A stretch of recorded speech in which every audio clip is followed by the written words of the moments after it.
भगवती श्री राधा के 25 ब्रह्म गुण हैं। 25 ब्रह्म गुणों में एक गुण है संतता श्रवा केशव। भगवान कृष्ण भी राधिका रानी के अधीन है, उनसे परे नहीं है। भगवती लक्ष्मी तो अंश स्वरूप है। महालक्ष्मी ने ही लक्ष्मी को श्री का पद प्रदान किया है, जिनसे सभी अवतार, सभी देवता, सभी शक्तियां प्रकट हुई। ये भारतीय आध्यात्मिक शास्त्र कहता है कि जन्म गर्भ से ही होता है। साइंस कहता है कि कोई क्वांटम फ्लक्चुएशन हुई थी, तो ये ऋग्वेद से ही उठाया हुआ है। भगवती श्री राधा की कृपा साधारण कृपा नहीं, विशेष कृपा नहीं, अद्भुत कृपा है। तो ये अद्भुत कृपा ब्रह्म परमात्मा नारायण भगवान कृष्ण राम नहीं कर सकते। वो तो हम हमारी अज्ञानता के कारण विषयों के अंदर, संसार के अंदर फंसकर उस कृपा को पहचान नहीं पाते। भगवती श्री राधा की कृपा अद्भुत कृपा है मनुष्य पर। साधारण कृपा नहीं है, विशेष कृपा नहीं है, अद्भुत कृपा है। पहले इस भाव को समझना होगा कि कृपा कितने प्रकार की होती है। परमात्मा की कृपा हर जीव पर 3 प्रकार से होती है। एक होती है साधारण कृपा। जो साधारण कृपा है वह तो कण कण पर है, पूरे ब्रह्मांड पर है, सभी जीवों पर है, सभी चर और अचर पर है, क्योंकि भगवान का स्वभाव ही कृपा करना है। और यह पूरा संसार, यह पूरा ब्रह्मांड, यह पूरी सृष्टि भगवानमय है, इसलिए सभी पर कृपा है। ऐसा कोई बोल ही नहीं सकता कि मेरे पे कृपा नहीं है। कृपा सब पर है। इसीलिए तो हमें इस प्रकृति से कितने संसाधन मिलते हैं, हमें रिश्ते नाते मिलते हैं, हमें प्रेम मिलता है। वो तो हम हमारी अज्ञानता के कारण विषयों के अंदर, संसार के अंदर फंसकर उस कृपा को पहचान नहीं पाते। हमें यह साकार स्वरूप मिला, हमें 2 नेत्र मिले, हमें नासिका मिली, हमें मुख मिला, हमें सोचने के लिए दिमाग मिला, हमें भावनाओं को समझने के लिए हृदय मिला। तो ये सब क्यों मिला है? क्या इस संसार के लिए मिला है? क्या यह नश्वर संसार जो नष्ट हो जाना है, जो माया से बना हुआ है, क्या इसका स्वाद लेने के लिए ये सब इंद्रियां हैं? सोच कर देखिए, एक बार खुद से ये सवाल कीजिए कि मैं कितना ही स्वाद ले लूं, लेकिन एक दिन इस शरीर को मर जाना है। तो जो मैंने संसार का स्वाद लिया, इसका मुझे क्या परिणाम मिलेगा, मुझे क्या रिजल्ट मिलेगा, क्या फल मिलेगा? आप सोचेंगे तो आपको स्वयं से ये उत्तर मिलेगा कि कुछ नहीं। आज से पहले भी जो लोग थे, चाहे उन्होंने दुनिया जीत ली हो, चाहे उन्होंने बहुत धन अर्जित कर लिया हो, चाहे महल बना लिए हो, लेकिन जब ये नश्वर शरीर नष्ट हुआ तो वह साथ में क्या लेकर गए? तो ये साधन रूपी शरीर हमें क्यों मिला है? हम तो ईश्वर का ही अंश है, हम तो निराकार ब्रह्म में से ही निकले हैं। तो फिर क्या आवश्यकता पड़ी कि हमें इस शरीर में आना पड़ा?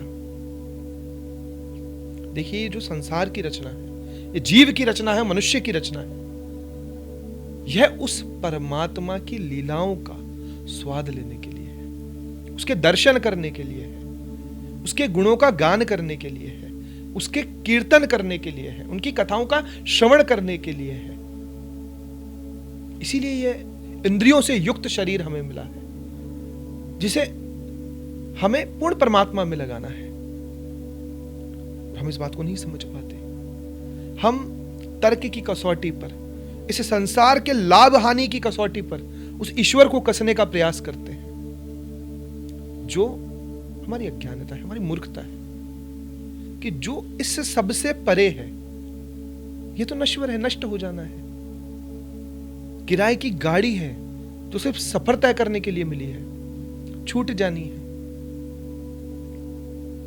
तो जब ये कृपा हम पर हो गई कि हमें मनुष्य शरीर मिल गया, ये कृपा ही है, तो हमें विशेष और अद्भुत कृपा को प्राप्त करने का प्रयास करना है। अब भगवान की विशेष कृपा क्या है? विशेष कृपा है भगवान की जो वे अपने भक्तों पर करते हैं। गीता में अर्जुन से भगवान कहते हैं पहले तो कि मैं समदर्शी हूं, प्रत्येक जीव मेरे लिए समान है और मैं न्याय करता हूं। लेकिन दूसरी ही लाइन में वह अर्जुन से कह देते हैं कि लेकिन मैं अपने भक्तों के लिए न्याय नहीं देखता, मैं बायस्ड हो जाता हूं वहां पर। मैं अपने भक्तों पर विशेष कृपा करता हूं, उनका दास बन जाता हूं, उनका सारा भार उठा लेता हूं, उन्हें आनंद प्रदान करता हूं, उन्हें भक्ति प्रदान करता हूं, उन्हें मुक्ति प्रदान करता हूं। यह भगवान की विशेष कृपा है। सभी वेद उपनिषद कहते हैं कि वो ब्रह्म स्वतंत्र है, लेकिन जब वो ब्रह्म साकार स्वरूप लेता है तो वह स्वयं आकर कहता है कि अहम भक्त पराधीनो, मैं सभी भक्तों का दास हूं। और भगवान की जब लीलाएं देखेंगे तो आप देखिए, अर्जुन के सारथी बन गए। अर्जुन आदेश करता है कि रथ को मध्य में लेकर जाओ, तो लेकर जाते हैं। झूठे पत्तल उठाते हैं, यशोदा मैया उन्हें आकल से बांध देती है, छाछ के लिए गोपियों के सामने नृत्य करते हैं। तो भक्तों के दास हैं, उन्होंने यह करके दिखाया है, साबित किया है, प्रमाण है कि वह भक्तों के दास बन जाते हैं। एक भक्त प्रहलाद के लिए नरसिंह अवतार लेते हैं। तो अहम भक्त पराधीनो, जो अनंत कोटि ब्रह्मांड नायक है, जो सभी का स्वामी है, वेद उपनिषद पुराण जिसे स्वतंत्र ब्रह्म कहकर संबोधित करते हैं, वह ब्रह्म अपने मुख से खुद को भक्तों का दास बताता है। यह उस परमात्मा की विशेष कृपा है। अब जो विशेष कृपा के ऊपर आती है अद्भुत कृपा, तो यह अद्भुत कृपा ब्रह्म परमात्मा नारायण भगवान कृष्ण राम नहीं कर सकते। यह अद्भुत कृपा सिर्फ किशोरी जी करती है, सिर्फ भगवती राधा करती है। जहां मनुष्य को भक्ति करने की भी आवश्यकता नहीं पड़ती। जिस प्रकार एक मां का वात्सल्य अपने पुत्र, अपनी पुत्री, अपनी संतान के प्रति निष्काम होता है, उसी प्रकार भगवती राधा का, श्री जी का निष्काम प्रेम प्रत्येक जीव पर होता है। बस जीव को अपनी मां की ओर देखना है, अपनी मां को पुकारना है। मां सदैव जीव की ओर देख रही है। मां की दृष्टि सदैव अपनी संतान की ओर रहती है, लेकिन वह संतान खिलौनों में व्यस्त है। वो खिलौनों को ही सत्य मानकर अपनी मां की गोद में जाना नहीं चाहता, लेकिन फिर भी वह उस अद्भुत कृपा को प्राप्त कर रहा है कि उस अद्भुत कृपा के कारण भगवान उसके सामने समय समय पर ऐसी परिस्थितियां लेकर आते हैं कि वह भक्ति की ओर मुड़ जाए, उससे संसार छूट जाए। बार बार वो कर्मों को इकट्ठा करता है, भगवान उसे फिर जन्म देते हैं, पुनर्जन्म देते हैं। ये कृपा किसकी है? ये भगवती की है, भगवती श्री राधा की, जिसे अद्भुत कृपा कहते हैं। भगवान श्री कृष्ण भी श्री राधा से अत्यंत प्रेम क्यों करते थे? क्योंकि भक्ति और प्रेम की जो पराकाष्ठा है,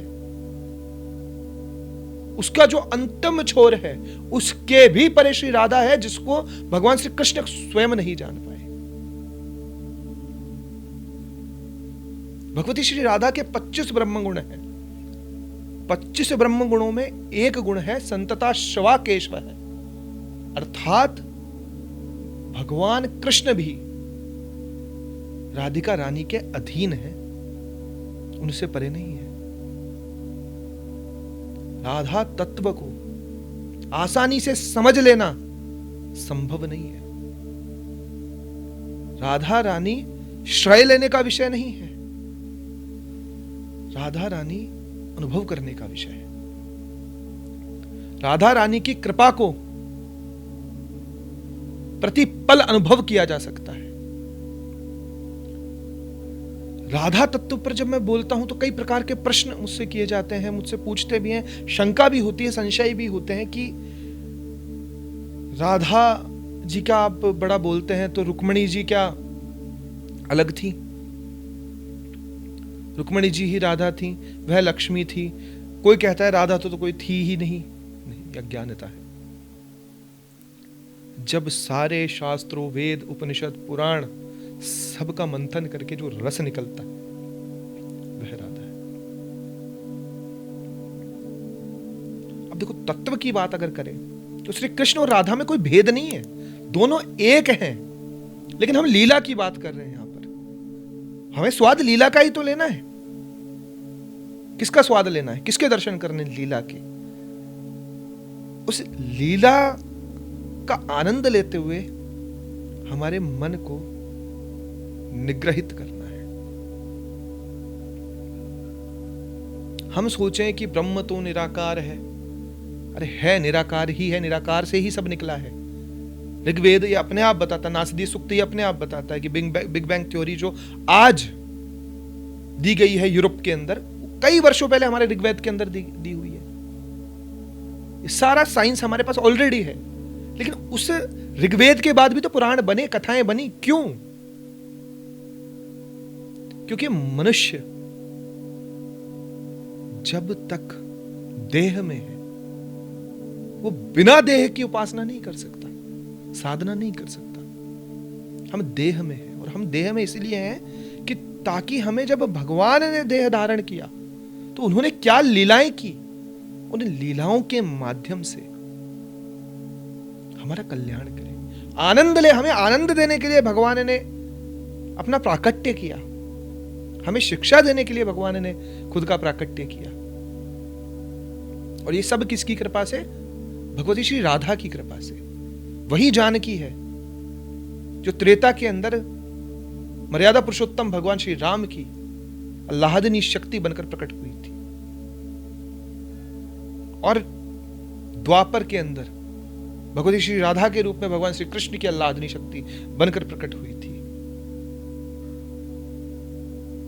भगवती लक्ष्मी तो अंश स्वरूप है, क्योंकि राधा और सीता तो महालक्ष्मी है। महालक्ष्मी ने ही लक्ष्मी को श्री का पद प्रदान किया है,